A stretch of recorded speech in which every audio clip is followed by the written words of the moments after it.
ये 3 सवाल है जो कि अभी जितना कुछ पढ़ा है हम लोगों ने उस पर बेस्ड है। 3 सवाल है, हार्डली 3 मिनट 2 मिनट तो मेरे ख्याल से उतारने में लग जाएगा। 5 मिनट मानते हैं, 5 मिनट में इसको करने की कोशिश करें आप, है ना। You can pause the video and do this questions. बस पहले सवाल हम करना है, पता करना है कि इनमें से एपी कौन सा है। अगर एपी है तो उसका डी भी पता करना है ना, जो एपी है उसका डी भी पता करना है। इनफैक्ट जब एपी ढूंढ रहा हूँ उससे पता चल जाएगा आपको कि डी क्या है इसका। और सेकंड वाले में अगर एपी है तो एम की वैल्यू, बहुत जनरल सवाल है कंपटीशन में, और ये एक अच्छा ट्रू फॉल्स पे बेस्ड है ना, बहुत सारी चीजें सीखेंगे सवाल के अंदर। तो वीडियो को पॉज करके आप 5 मिनट में करने की कोशिश करें। उम्मीद करते हैं आप लोगों ने मोस्टली सवाल कर लिया होगा। पहला सवाल ये पता करना कि ये एपी है या नहीं ना। आप बहुत आराम से सुनते रहे, आपको अपना भी चेक करते रहे कि आपने सही किया है कि नहीं। तो एपी को चेक करने के लिए हमने इन दोनों को चेक किया, डिफरेंस 6 का आया, यहाँ भी 6 का आया, यहाँ भी 6 का आया, तीनों बराबर है, बिल्कुल एपी है सर, जहां पे कॉमन डिफरेंस 6 का है। यहां पे अगर हम बात करें तो 2 minus minus plus 2 that is 4, फिर अगला 2 minus minus plus -2 subtracted with -2, तो दिस इज -4। एक बार 4 आया, एक बार -4 आया, तो बिल्कुल एपी नहीं है। और इसमें देखा जाए तो सर इनडायरेक्टली -2 आप बार बार ऐड कर रहे हैं, आप बार बार सब्ट्रैक्ट करो या ये देख लो कि कुछ ऐड किया जा रहा है क्या बार बार बोला। हाँ सर, इसमें देखिए ना -2 ऐड करते जा रहे हैं, तो कॉमन डिफरेंस -2, तो बिल्कुल एपी है। अगला सवाल तो बहुत जनरल, ऑड नंबर सारे लिखे हुए हैं, तो ऑड नंबर्स बिल्कुल एपी है ना, सारे लगातार ऑड नंबर, सारे लगातार इवन नंबर हमेशा एपी में होंगे। अच्छा, ये अब एनसीईआरटी का सवाल है। अब एनसीईआरटी के ये 4 सवाल है, बहुत अच्छे देखेंगे क्या ये एपी है या नहीं है। तो हमने क्या किया सर, 3 + √2 है ना, बेसिक्स और 3 को हमने घटा दिया, तो ये गया ससुराल, बचा √2। फिर अगले वाले में 3 + 2√2, उसमें से घटा दिया 3 + √2 है ना, तो ये 3 और 3 गए, और 2√2 में से एक √2 चला गया, तो फिर से √2। आप आगे भी चेक करेंगे तो यहाँ से भी √2 आएगा, तो बिल्कुल ये एपी है, जहां पे कॉमन डिफरेंस √2। यहाँ पे जब आप चेक करेंगे तो डिफरेंस जब निकालेंगे तो सेम नहीं आएगा, तो ये एपी नहीं। ये सवाल बड़ा अच्छा है, इसको जरा सजा के लिखेंगे। ये √2 लिखा हुआ, ये 2 × 2 × 2, 3 बार 2 लिखा हुआ, 1 2 बाहर आ जाएगा, तो ये 2√2 लिखा हुआ है। यहाँ 9 × 2 18, 9 का 3 बाहर आ गया, तो 3√2 लिखा हुआ है। और ये 16 × 2 4 बाहर आ गया, तो 4 × √2 लिखा हुआ है। देखिए आप, 2 आम में से 1 आम गया तो 1 आम, 3 आम में से 2 आम गया तो 1 आम, 4 आम में से 1 आम गया, 3 आम गया तो 1 आम, तो इनडायरेक्टली हर बार √2 आ रहा है, तो बिल्कुल कॉमन डिफरेंस है, तो ये एपी है।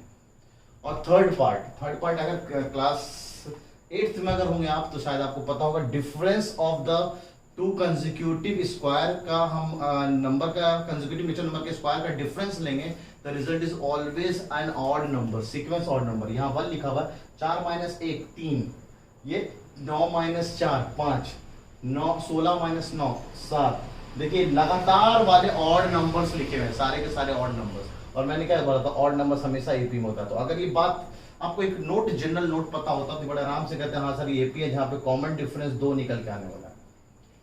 और ये थोड़ा सा कॉम्प्लेक्स नंबर आप लोग को बताया आयोटा के फॉर्म में, तो आयोटा इतना तो पता होगा आपको ना, √-1। तो आप देखें √-1, 2 आयोटा में से 1 आयोटा चला जाएगा तो 1 आयोटा, 3 आयोटा में से 2 आयोटा जाएगा तो 1 आयोटा, 4 आयोटा में से 1 आयोटा गया तो 1 आयोटा। हर बार फिक्स है कि कॉमन डिफरेंस आयोटा निकल के आ रहा है। और यहाँ पे जब हम निकालेंगे तो हमने देखा था आयोटा की वैल्यू तो √-1 है, आयोटा स्क्वायर -1 हो गया था sir, iota cube minus iota, और आयोटा के पावर 4 1 हो गया था। तो इसको हम आयोटा ही लिखते हैं। जब इन दोनों को माइनस किया, बड़ा माइनस छोटा, तो -1 माइनस आयोटा, एक तो डी यहाँ निकला। और यहाँ पे जब हमने किया तो माइनस आयोटा माइनस माइनस +1, क्या ये दोनों सेम है? बिल्कुल सेम नहीं आ रहा सर, तो ये बिल्कुल कॉमन डिफरेंस सेम नहीं है, तो ये भी नहीं। इस सवाल में अगर देखें, अच्छा इस सवाल से बहुत अच्छी बात याद आई, शायद 2013 है या फिर 17, एक बार देख लेंगे आप बूस्टर में, ईयर याद नहीं आ रहा है। सवाल आया था, which of the following is not an AP. 1 2 3 और 4, ये चारों ऑप्शन दिया हुआ था। देखिए 3 तो एपी में है, तो ये वाला एपी में नहीं है ना, 6ठा नंबर।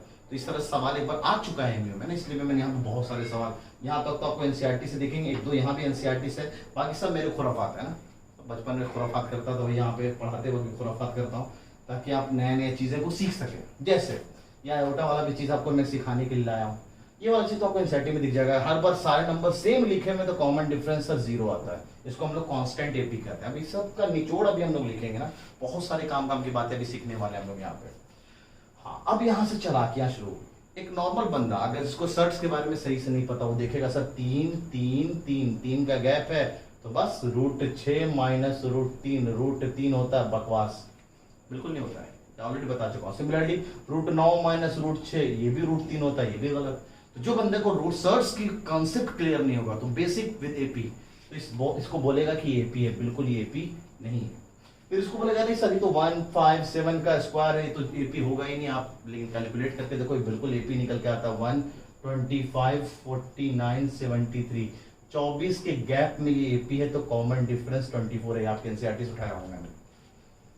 और क्वेश्चन नंबर 14 तो इतना शानदार है, आप लोग बोलोगे कि ये एपी है, लेकिन मैं बोलूंगा ये एपी नहीं है।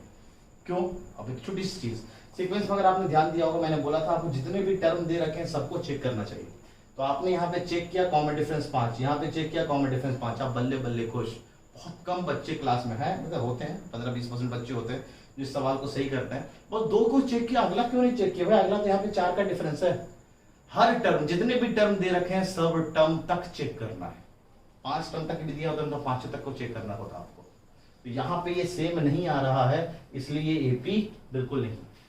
अच्छा, फिर आया बात पावर को लेकर, ये सर यहाँ 2 है, 3 है, 8 है, 11 है, मतलब इसलिए यहाँ पे 3 नहीं, यहाँ पे 5 होता तो थोड़ा मजेदार हो जाता सवाल, कि बच्चों को कंफ्यूज करने के लिए। देखिए सर 3-3 के गैप में ये पावर्स लिखे हुए हैं, 3-3 के गैप तो कॉमन डिफरेंस सेम हो गया।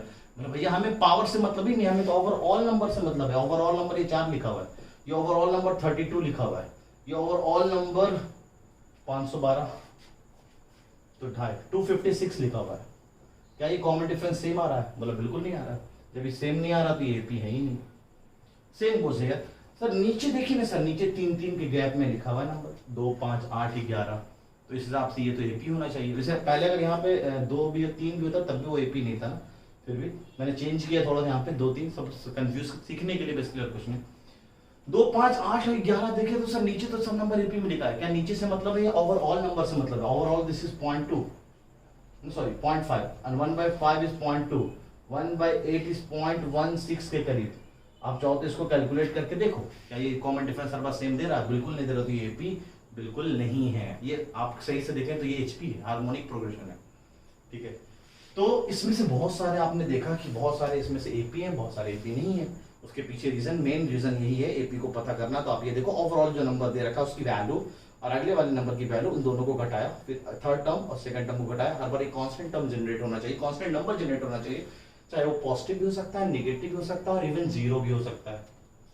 तो बहुत अच्छा नोट, अब लाइन से 500-500 रुपए वाला नोट लिखना शुरू कर दें आप। कहते हैं common difference of an AP, लिखें आप बहुत अच्छे से, इसमें जो कुछ उतारना उसके बाद। Common difference of an AP can be positive, negative और इवन 0। पॉजिटिव हो सकता है, नेगेटिव हो सकता है और इवन 0।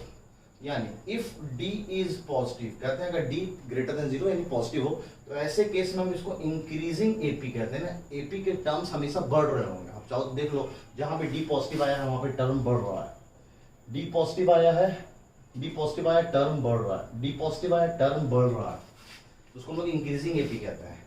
और अगर d ना निगेटिव आ गया, ठीक है, तो उसको हम लोग डिक्रीजिंग एपी कहते हैं। शॉर्ट में लिखा हूं इंक्रीजिंग और डिक्रीजिंग, आप पूरा नाम लिख सकते हैं। जैसे यहाँ पे डी निगेटिव था, ठीक है, एपी घट रहा है। और डी निगेटिव शायद और कोई डी निगेटिव वाला एग्जांपल नहीं दिख रहा है ना, तो आप देख लीजिएगा कोई भी एग्जांपल, जैसे लिख लिया 2 है, 0 है, 2 ले लूँ मैं, -2 ले लूँ, -6 ले लूँ, -10 ले लूँ ना, -4, तो एपी की वैल्यू जो है वो घट रही है, उसको डिक्रीजिंग एपी कहेंगे। और कल को अगर डी 0 हो जाए, जैसे इस केस में सॉरी, तो इसको हम लोग कहते हैं कांस्टेंट एपी। एपी के टर्म्स फिक्स है, the AP terms are fix, इसको हम लोग कांस्टेंट एपी कहते हैं। पहला नोट। दूसरा नोट जो आपने यहीं से देखा इस सवाल के अंदर कि सर एपी पॉजिटिव नेगेटिव 0 तीनों हो सकता है। क्या एपी का कॉमन डिफरेंस पॉजिटिव नेगेटिव 0 तीनों हो सकता है? क्या कॉमन डिफरेंस अनरियल हो सकता है, इमेजिनरी हो सकता है? बोला देखिए आप, इमेजिनरी आयोटा के फॉर्म में जा सकता है कॉमन डिफरेंस। और रियल तो दिख रहा है, इरेशनल भी हो सकता है, रेशनल भी हो सकता है, तो दोनों हो सकता है। तो ये चाहो तो सेकंड नोट नंबर 2 लिख सकते हो। The common difference of an AP, the common difference of an AP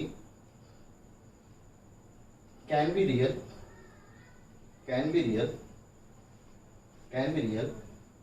और इवन इमेजिनरी, है ना, इमेजिनरी भी हो सकता है ना।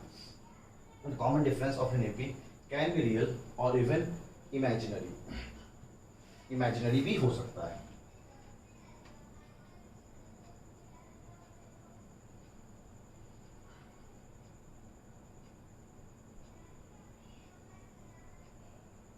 चलिए अच्छा अब आते हैं क्वेश्चन नंबर 2 पे। क्वेश्चन नंबर 2 कहता है अगर ये 3 कंसेक्यूटिव नंबर्स लिखे हुए हैं एपी के तो m की वैल्यू बताइए। तो बढ़िया सर, अगर तीनों कंसेक्यूटिव नंबर m के लिखे, ये तीनों कंसेक्यूटिव नंबर हैं एपी के, तो इसमें कॉमन डिफरेंस तो हमेशा सेम आएगा।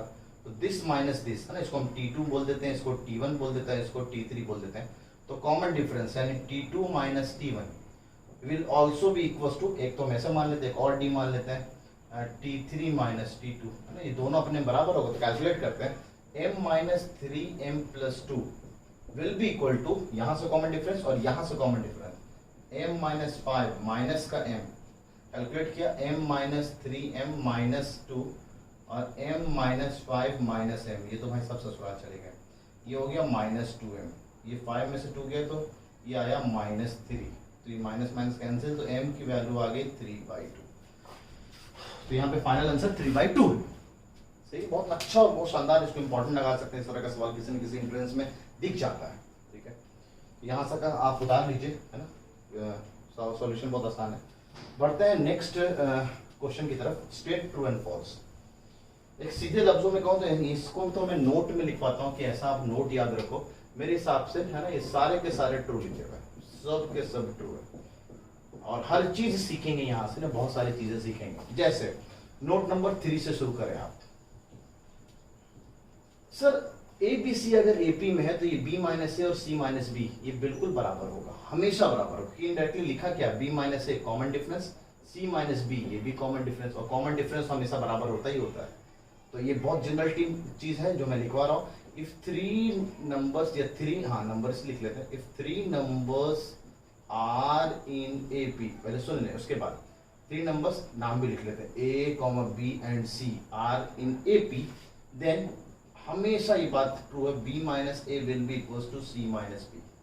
और साफ शब्दों में अगर देखा जाए तो सर B और B 2 बार आ रहा है, तो B को इधर ले आए तो 2B, और ये कितना लिखा हुआ A प्लस C, तो इसको याद रखो आप। बीच वाले नंबर का ट्वाइस करेंगे और एक्सट्रीम वाले नंबर का ऐड करेंगे हमेशा बराबर, या आप ऐसा बोल सकते हो B is equal to A plus C/2। B is always arithmetic mean, इसको हम लोग अर्थमेटिक मीन भी बोल देते हैं। मीन क्या होता है, दो नंबरों का मीन क्या होता है, दोनों को जोड़ेंगे, 2 से डिवाइड करेंगे। तो कहते हैं जब भी 3 नंबर AP में, जैसे 3, 5, 7 ले लेते हैं एग्जाम्पल में, AP में 2 का कॉमन डिफरेंस है, जरा देखिए आप, लास्ट 2 को जोड़े और बीच वाले का डबल कर दें, बीच वाले का डबल कर दें, हमेशा बराबर आएगा। 3 + 7 10, 10 का डबल किया, सॉरी 10 का और बीच का डबल किया, 5 का डबल 10, देखिए 10 10 बराबर आ रहा है। या फिर इस फॉर्मूले को लगाना है, इन दोनों का एवरेज निकाला, 3 और 7 10, 10/2, 10/2, द रिजल्ट इज 5, बीच वाले का हमेशा बराबर आएगा। तो जब भी 3 नंबर AP में होंगे तो बीच वाला हमेशा एक्सट्रीम वाले का अर्थमेटिक मीन होता है। यानी कल को अगर आप जो बोलते कि भाई 4, 10 और 16 AP में, तो बताइए इनका अर्थमेटिक मीन क्या होगा, तो कहते हैं कि बीच वाले के बराबर आएगा। भरोसा नहीं तो इन तीनों को जोड़ दो, अर्थमेटिक मीन तीनों का सम, तो तीनों का सम किया हमने, ये कितना लिखा हुआ, 16 4 10 20, 20 10 30, 30/3, 3 नंबर है, तीनों का सम 30 है ना। AP सॉरी स्टैटिस्टिक्स में आप जानते हैं ना, अर्थमेटिक मीन निकालना, वे अर्थमेटिक मीन भी बोलते हैं उसको। वो मीन निकालना क्या, सारे नंबरों को जोड़ा और 3 नंबर है तो 3 से डिवाइड कर दिया, कितना निकल के आ रहा है 10, देखिए एकदम बीच वाले के बराबर हो। तो जब भी AP में टर्म्स होते हैं अर्थमेटिक मीन हमेशा बीच वाले के बराबर। कब, जब नंबर ऑफ टर्म्स ऑड हो, 3 हो, कल को 5 भी हो जाए, 5, 10, 15, 20, 25, मान लो ऐसे 5 नंबर दे रखा हो, भविष्यवाणी कर रहा हूँ, पांचों का AP का अगर आप स्टैटिस्टिक्स के हिसाब से मीन निकालोगे तो हमेशा इसका बीच वाला ही निकल के आ जाएगा। मतलब इन सबको जोड़ो आप, 15 15 30 30 और 5 55 और 20 75, the sum is 75 divided by 5, the sum 5 से काटा तो 15 निकल के आ गया, देखिए 15 बराबर निकल के आ रहा है। तो एक बात समझ में आ रही है कि if number of terms of an AP are odd, then the arithmetic mean will always be the middle term. If number of terms of an AP be odd, then the arithmetic mean will be the middle term. हमेशा middle term के बराबर होगा। Sir क्या बवाल होगा, इसी का ही part है। If 4 numbers, 4 नंबर ले लेते हैं ना, 4 numbers A, B, C, D, ये D वो कॉमन डिफरेंस वाला नहीं मानते हैं, नॉर्मल नंबर मान लेते हैं। A, B, C and D are in AP, अगर 4 नंबर AP में होगा तो बहुत अच्छा चीज है सर। यहाँ पे कॉमन डिफरेंस, यहाँ पे कॉमन डिफरेंस सेम होगा, यानी B minus A will be equal to D minus C, एक तो बात ही होगा। इसको थोड़ा अरेंज करके लिखते हैं, C को इधर भेज दिया, A को इधर भेज दिया, तो B प्लस C और D प्लस ए, ये लिख सकते हैं ना। बहुत अच्छी चीज निकल गया सर। बी प्लस सी इसको हम लोग कहेंगे मीन टर्म, जो बीच में है ना, हम लोग प्रोपोर्शन में बात जाने हैं मीन टर्म, और जो कोने में लिखा होता है उसको एक्सट्रीम टर्म कहते हैं। तो कहते हैं the sum of mean term, अंग्रेजी वर्जन, हॉलीवुड वर्जन चाहो तो आप लिख सकते हो, the sum of mean term, if four numbers are in AP, the sum of mean term will always be equal to the sum of extreme term. बहुत अच्छा काम कर दिया सर आपने, 4 नंबर ऑलमोस्ट जगह आपने दे रखा है। अगर मुझे एपी का ये फंडा लगाने में टाइम लग रहा था तो हम इस बात को यूज कर सकते थे ना कि the sum of extreme term will always equal to the sum of mean term. The sum of extreme term 4 और 22 26 और 10 और 16 26 बराबर आ रहा, बिल्कुल एपी है। मीन टर्म एक्सट्रीम टर्म -2 और 2 0 और बीच का सम हुआ 2 - 2 0, दोनों सम 0 आ रहा है, यानी इसको फुलफिल कर रहा है। क्या ये एपी होगा? हमने देखा एपी था नहीं है। जब एपी था नहीं तो सर ये वाली बात तो फिर गलत होगी। जरा स्टेटमेंट को बहुत अच्छे से देखें, कहता अगर एपी में है तो ये होल्ड करेगा।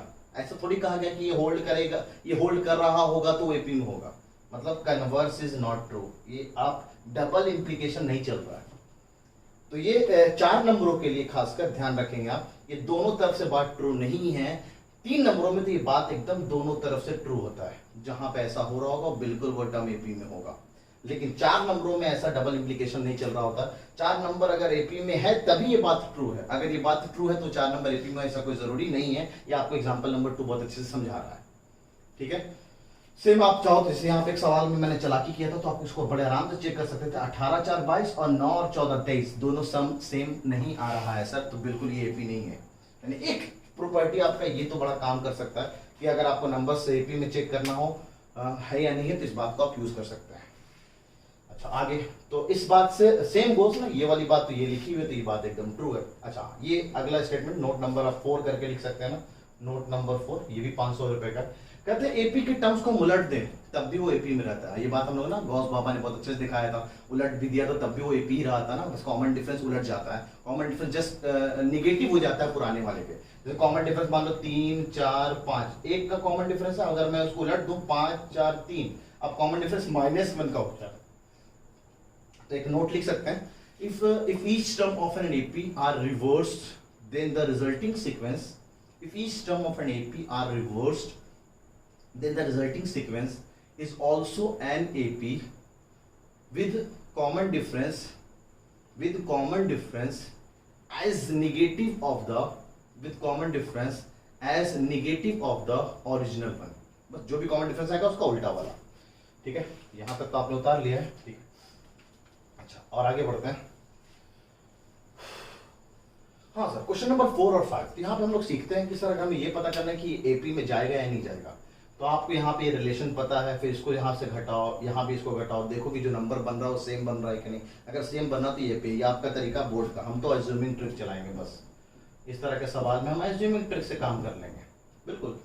कल को अगर आपको दे रखा है ABC एपी में, तो 1 2 3 हम अपने से मान लिए, और ये 1 2 3 यहाँ पे पटक के देखेंगे क्या वो एपी जनरेट कर रहा है कि नहीं कर रहा है। B2 + C 5, 5 - 1 this is 4, C + 1 3 + 1 4, 4 - 2 is 2, और this is A + B and 3, 3 - 3 this is 0। क्या 4 2 0, 2 का कॉमन डिफरेंस है, -2 का कॉमन डिफरेंस है, तो बिल्कुल ये एपी में जा रहा है, ये बात ट्रू। सेम कोर्स कल को आप अपने बेसिक वाली तरह से बनाओ, शायद 1-2 मिनट लग जाए मेरे कंपटीशन वाले ट्रिक से, एज्यूमिंग ट्रिक से। देखिए कहाँ मैंने बोला था यूनिवर्सल ट्रिक है, सिर्फ आपको फैक्टराइजेशन के सवाल नहीं सॉल्व करके देखा, आपको पॉलिनोमियल में बहुत तरह के सवाल करके दिखाया हूं मैं, बेसिक्स में भी काम करके दिखाया हूं मैं। यहाँ भी देख लीजिए, आपने से एज्यूम कर लिया वैल्यू और चेक कर लिया कि एपी बन रहा है कि नहीं बन रहा है, बिल्कुल आप 1 2 3 पटक के देख लो, आपको एपी दिख जाएगा। अच्छा अब आते हैं छठा सवाल में, इसको भी हम एज्यूमिंग ट्रिक से बना सकते हैं ना, बिल्कुल। आपने नंबर 1 2 3 लिया, इसमें सब में 7 जोड़ दिया गया है। अच्छा इस वाले पार्ट से एमयू में एक बार सवाल आ चुका है, इसलिए ख्याल रखेंगे, इस वाले पार्ट को बहुत अच्छे से सीखेंगे आप, ठीक है। तो आप सब पे 7 जोड़ दिया मैंने, तो ये 8 हो गया, ये 10 हो गया, और ये 8 हो गया, ये 9 हो गया, और ये 10। क्या ये एपी है? बोला बिल्कुल सर, कॉमन डिफरेंस देख लीजिए 1 का आ रहा है, तो बिल्कुल ये एपी रहेगा। तो यहाँ पे बहुत अच्छी बात सीखते हैं ना, जो नोट नंबर 5 के फॉर्म में आप लिख सकते हो। कहते हैं अगर हर एपी के टर्म को एक सर्टेन नंबर ऐड कर दिया जाए तो एपी रहेगा, सर्टेन नंबर सब्ट्रैक्ट कर दिया जाए तब भी वो एपी रहेगा, सर्टेन नंबर मल्टीप्लाई कर दिया जाए तब भी वो एपी रहेगा, सर्टेन नंबर डिवाइड कर दिया जाए तब भी वो एपी रहेगा। एग्जांपल के लिए मैं पहले एग्जांपल ले लेता हूँ, 2 4 6 8 ये एक एपी है जहां पे कॉमन डिफरेंस अभी आपको 2 दिख रहा है, सब में मैंने 3 3 ऐड कर दिया, तो ये 5 हो गया, ये 5 हो गया, ये 7 हो गया, ये 9 हो गया और ये 11 हो गया। देखिए कॉमन डिफरेंस अभी भी वही रहा ना, कॉमन डिफरेंस 2 का ही है। 3 घटा दिया तो -1 1 3 और ये 5, कॉमन डिफरेंस देखिए अभी भी 2 का है। यानी कहते हैं कि सेम नंबर को अगर हम सब टर्म में घटा भी दें तब भी रिजल्टिंग सीक्वेंस एक एपी होता है। सर 3 मल्टीप्लाई भी करते हैं। अच्छा एक बड़ी खास बात, कॉमन डिफरेंस चेंज नहीं होता जब ऐड और सब्ट्रैक्ट करते हैं, लेकिन अगर सब टर्म में मल्टीप्लाई कर दो आप, 3 मल्टीप्लाई कर दो 6, फिर कितना आ गया 4 या 12, दिस इज 12, 3 से मल्टीप्लाई कर दिया तो 18, ये कितना हो गया 24, कॉमन डिफरेंस 6 का हो गया। यानी जो पहले 2 था कॉमन डिफरेंस, 3 से आपने मल्टीप्लाई कर दिया सब टर्म को, तो वो कॉमन डिफरेंस 2 × 3 वो भी मल्टीप्लाई हो गया। सेम को कल को डिवाइड करके देख लो 3 से, और उसको अगर कॉमन डिफरेंस निकाला तो कॉमन डिफरेंस भी 2 3 से डिवाइड हो गया, यानी 2/3 आने वाला है। तो एक बहुत अच्छी बात, आप चाहो तो उसको ऐसे करके लिख सकते हो, नोट के फॉर्म में लिखो आप, if each term of an AP is added comma subtracted comma multiplied, if each term of an AP is added comma subtracted और कॉमा मल्टीप्लाइड और divided by a non zero हटाना जरूरी है, zero से multiply करने से सब term zero हो जाएगा, एपी तो रहेगा, कॉमन डिफरेंस वाला फंडा फेल हो जाएगा, इसीलिए हमेशा वर्ड नॉन जीरो वर्ड आना जरूरी है। If each term of an AP is multiplied comma divided with a non zero constant number, let us से के मान लेट अस से के ब्रैकेट में के लिख लो, लेट अस से के with multiplied or divided with a non-zero constant number, let us say bracket में let us say k, then the resulting sequence is also an AP, then the resulting sequence is also an AP with common difference as follows, with common difference as follows. मतलब जब add और subtract करें तो common difference change नहीं होता, लेकिन जब multiply करते हैं तो वो के से और मल्टीप्लाई, के आपने मल्टीप्लाई किया या ऐड किया तो के टाइम्स हो जाएगा, अगर के से डिवाइड किया है तो के से डिवाइड हो जाएगा। ये बहुत खास बात है, बड़ा इंपॉर्टेंट, आपको भी एग्जाम्पल लेके देख सकते हैं। लेकिन सर कल को मान लीजिए आपने ऐसा किया कि एपी ना नोट नंबर 6, ये 1000 रुपए वाला नोट है जो बंद हो गया, कोई नहीं 2000 वाला नोट मान सकते हैं आप, है ना, लास्ट के 2 तो बहुत अच्छे नोट है, नोट नंबर 6 है शायद। कहता सर 2 एपी, मान लो 2 4 6 8 10 इस तरह से एपी चल रहा है, कॉमन डिफरेंस 2 का है, और एक मान लीजिए मैं 5 8 11 14 इस तरह से कॉमन डिफरेंस 3 का एक एपी ले लो। अब इनके करस्पॉन्डिंग टर्म्स को जोड़ दो, मैं एक नंबर सब में नहीं जोड़ रहा हूँ, तो ऑब्वियस बात एपी रहेगा, मैं करस्पॉन्डिंग टर्म्स को जोड़ रहा हूँ, पहला पोजीशन जाके पहला पोजीशन से 7 12 17 22 आगे तो लिखा नहीं अंडरस्टूड है। तो क्या ये जो टर्म बना है वो एपी में है या नहीं है? बिल्कुल सर, देखिए 5 का गैप 5 का गैप 5 का गैप, कॉमन डिफरेंस इन दोनों का एडिशन हो गया, मतलब 2 करस्पॉन्डिंग टर्म्स को हम जोड़ देते हैं, 2 डिफरेंट एपीज या सेम भी एपी हो तब भी तो रहेगा, तो वो कॉमन डिफरेंस जो रिजल्टिंग सीक्वेंस बनता है वो भी एक एपी होता है। कल को अगर हम घटा दे सर 2 - 5 -3 4 - 8 -4 6 - 11 -5 -6 है ना, and so on, common difference -1 का आ रहा है, -1 का, और देखिए 3 - 2 कॉमन डिफरेंस -1, सॉरी 2 - 3 ना, दिस माइनस दिस किए थे हम लोग, तो 2 - 3 कॉमन डिफरेंस -1 आ रहा है, बिल्कुल आ रहा है। सर कल को मल्टीप्लाई कर लेता है, तो एक बार मल्टीप्लाई करो, ये 10 है, ये 8 चौके 32 है, ये 66, इतने में आपको दिख जाएगा ये कॉमन डिफरेंस सेम नहीं आ रहा है, यानी मल्टीप्लाई करने से एपी नहीं बनता है। सेम गोज डिवीजन करने से भी एपी नहीं बनेगा, मतलब 2 अलग अलग सीक्वेंस दे रखे हैं जो एपी में है, उनको मल्टीप्लाई करें या उनके करस्पॉन्डिंग टर्म को डिवाइड करें तो रिजल्टिंग सीक्वेंस एपी में नहीं होता है। तो इस बात को हम एक साथ लिखवा के मर्ज करके लिखवा रहा हूँ, चाहो तो आप लिख लो, एग्जाम्पल चाहो तो आप वीडियो को पॉज करके उतार सकते हैं, लास्ट की नोट है ना, देख लेता हूँ कोई और नोट तो नहीं है। कहते हैं if corresponding terms of two APs, if corresponding terms of two APs are added or subtracted, if corresponding terms of two APs are added or subtracted with each other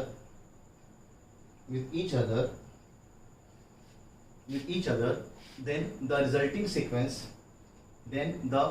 sequence is also an AP then the resulting sequence is also an AP with common difference d1 plus d2 and d1 minus d2 respectively with each other. Then the resulting sequence will also be an AP with common difference d1 plus d2 and d1 minus d2 respectively. ठीक है, और चलो bracket कर लियो. This is not valid in case of multiplication and division. Multiplication और division में ये वाली बात ट्रू नहीं है ना. चाहो तो कल को एग्जाम्पल, कल कोई भी नोट आए इस तरह का, आप अपने से एज्यूमिंग ट्रिक से सर्टेन एज्यूम करो और चेक कर लो क्या ये बात सही है नहीं है. तो एपी की बड़ी खास बात ये है कि आपको सामने चीज फील हो रहा होता है, एग्जाम्पल लेके देख सकते हैं ये बात, हाँ भाई सही बोल रहे हैं आप, सही है. तो this the end of your first topic है ना, what is an AP. AP को जानना बहुत जरूरी था कि एपी कहते किसको है ना. तो इसमें से जो कुछ भी आपको वीडियो को पॉज करके उतारना उतार लीजिए. हम लोग बढ़ते हैं next nth term of an AP. AP का nth टर्म के बारे में जानते हैं.